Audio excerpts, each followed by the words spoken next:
In today's video, I'm going to teach you how to write math symbols in Microsoft PowerPoint.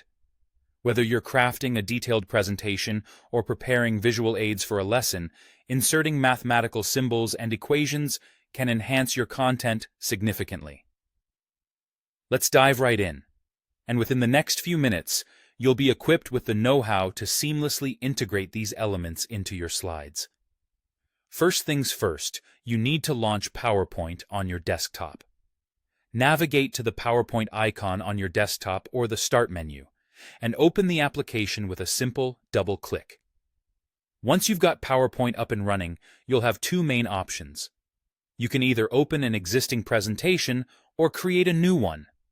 If you're starting from scratch, feel free to add any photos, tables, or other content that sets the stage for the equations you're planning to include. Now that your presentation is ready, direct your attention to PowerPoint's ribbon at the top of the screen. You'll want to find and click on the Insert tab.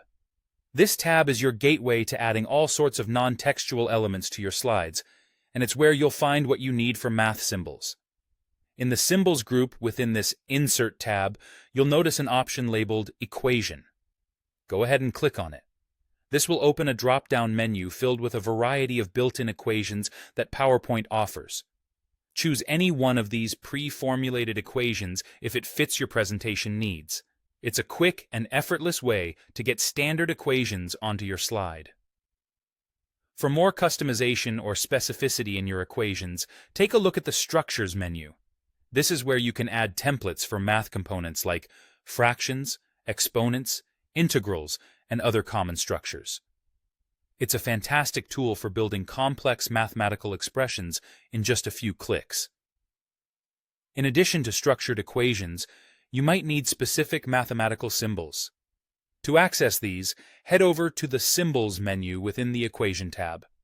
From here, you can browse and select the precise symbols you need, ranging from Greek letters to operators, to ensure your equations are exact and comprehensive. Once you're satisfied with your input, the final touch is to finalize your changes. Simply press Enter, or click anywhere outside the equation box to exit it. This confirms your additions and integrates them into your slide. With these steps, you'll be able to effortlessly incorporate mathematics into your PowerPoint presentations, making them more dynamic and informative. I hope you found this guide helpful. Thank you for watching, and happy presenting.